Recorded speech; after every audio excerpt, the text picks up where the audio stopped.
Bismillahirrahmanirrahim. Assalamualaikum warahmatullahi wabarakatuh. Jangan bersedih selama Anda masih dapat berbuat baik kepada orang lain.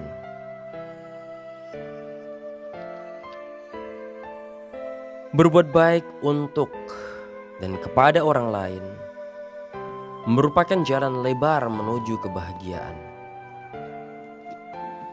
Dalam sebuah hadis sahih disebutkan, di hari kiamat nanti, yakni saat Allah menghisap hambanya, Dia akan berkata kepadanya, "Wahai anak Adam, aku lapar namun engkau tidak memberiku makan." Hamba itu menjawab, "Bagaimana mungkin aku memberimu makan, sementara engkau adalah Rabb semesta alam?" Allah berkata, "Tidakkah engkau tahu bahwa hambaku, si Fulan bin Fulan, sedang kelaparan, namun engkau tidak memberinya makan?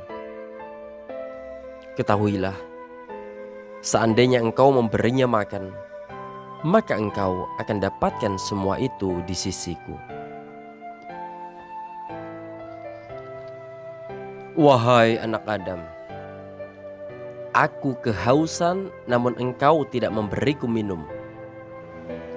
Hamba itu menjawab, "Bagaimana mungkin aku bisa memberimu minum sementara engkau adalah Rabb semesta alam?" Allah berkata, "Tidakkah engkau tahu bahwa hambaku si Fulan bin Fulan sedang kehausan, namun engkau tidak memberinya minum? Ketahuilah, seandainya engkau memberinya minum, pasti engkau dapatkan itu di sisiku."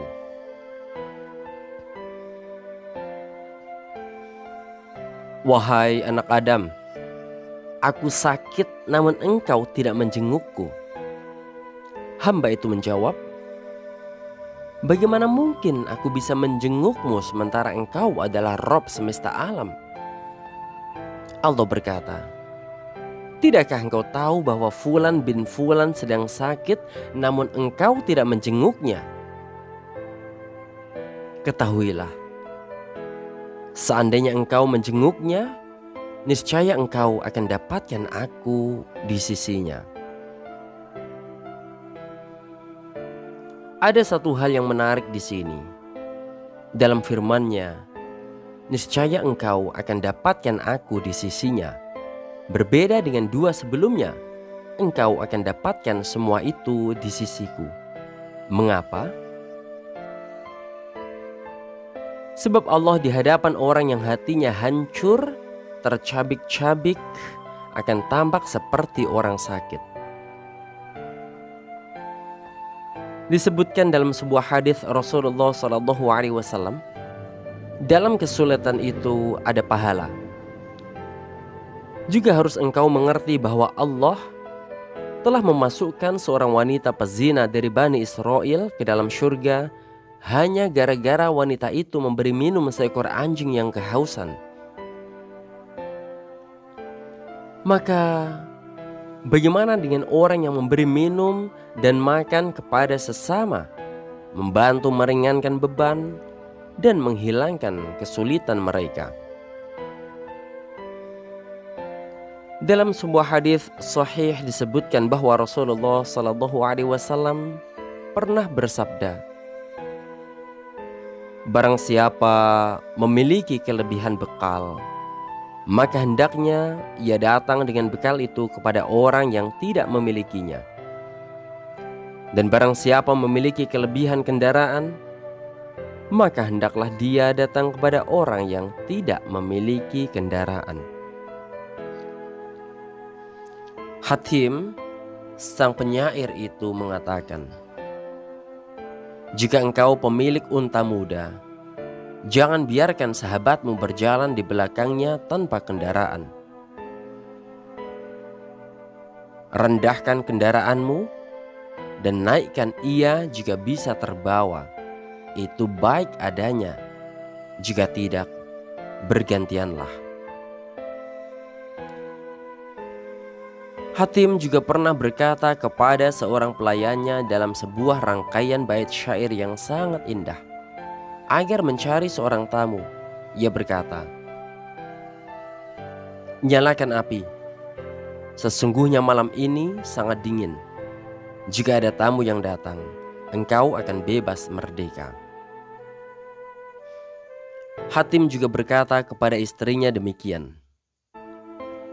Jika selesai membuat makanan, carilah orang yang akan makan, sebab aku tidak akan sanggup memakannya seorang diri. Dia juga pernah berkata seperti ini, "Ketahuilah, sesungguhnya harta itu akan pergi dan sirna. Yang tersisa dari harta itu hanyalah pembicaraan dan kenangan. Ketahuilah, kekayaan itu tidak ada faedahnya bagi seseorang, yakni kalau nafas di tenggorokan dan dada tak lagi mampu memuat." Pada kesempatan yang lain ia mengatakan, "Kekayaan tak menambah kebanggaan atas kaum kerabat, dan kami tidaklah merasa terhina dengan kefakiran."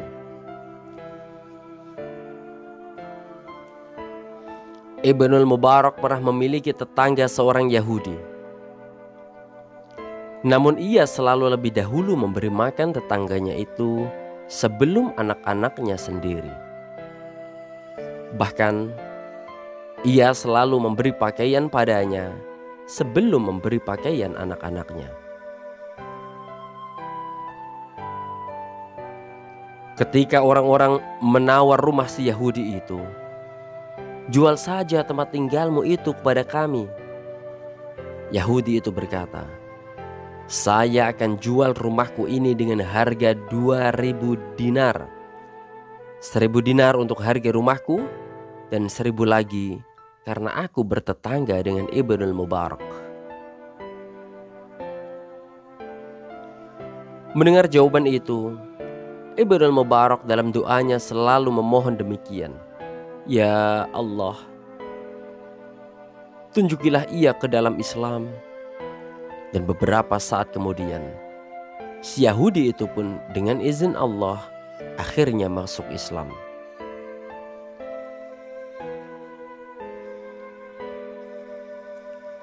Saat hendak berangkat haji, Ibnul Mubarak bertemu satu rombongan yang bermaksud sama. Dalam rombongan itu, ia melihat seorang wanita yang mengambil bangkai burung gagak dari sebuah tong sampah. Kemudian dia menyuruh pembantunya untuk melihat apa yang dilakukan wanita itu. Orang suruhannya itu bertanya kepada si wanita tentang apa yang dilakukannya tadi. Si wanita itu menjawab, "Selama 3 hari kami hanya makan dari sisa-sisa makanan yang dibuang ke dalam tong sampah." Karena iba mendengar jawaban itu, Ibnul Mubarak meneteskan air mata. Ia pun memerintahkan agar semua perbekalannya dibagikan kepada rombongan itu. Dan karena sudah tidak punya bekal lagi, maka ia pun pulang. Ia menangguhkan hajinya tahun ini. Dalam tidurnya, ia bermimpi ada orang berkata kepadanya, "Haji yang mabrur, sebuah tindakan yang harus diganjar, dan dosamu telah terampunkan." Di dalam Quran surat Al-Hasyr ayat 9, "Dan mereka mengutamakan orang-orang muhajirin atas diri mereka sendiri, sekalipun mereka memerlukan apa yang mereka berikan itu." Seorang penyair mengatakan, "Walaupun aku jauh dari sahabatku, laksana bumi dan langit, aku akan mengirimkan pertolonganku dan menghapuskan kesulitannya. Aku akan jawab seruan dan panggilan suaranya. Jika dia memakai pakaian yang indah, maka aku tidak akan mengatakan seandainya aku diberi pakaian yang baik dari yang ia pakai." Ya Allah, Sungguh sebuah perilaku yang sangat indah. Sungguh sebuah karunia yang sangat agung. Sungguh sebuah budi pekerti yang sangat mengharukan. Orang yang senang melakukan kebajikan tak akan pernah menyesal meski sangat banyak kebajikan yang telah dikerjakannya. Tetapi ia justru akan menyesal manakala melakukan kesalahan, meski hanya sebuah kesalahan kecil. Seorang penyair berkata, kebaikan itu lebih abadi walaupun itu dilakukan sekali, dan kejahatan adalah bekal terburuk yang engkau usahakan. Jangan bersedih selama Anda masih dapat berbuat baik kepada orang lain. Teruslah berbuat baik, selalu berbuat baik, selamanya berbuat kebaikan. Hadza wa syukran. Assalamualaikum warahmatullahi wabarakatuh.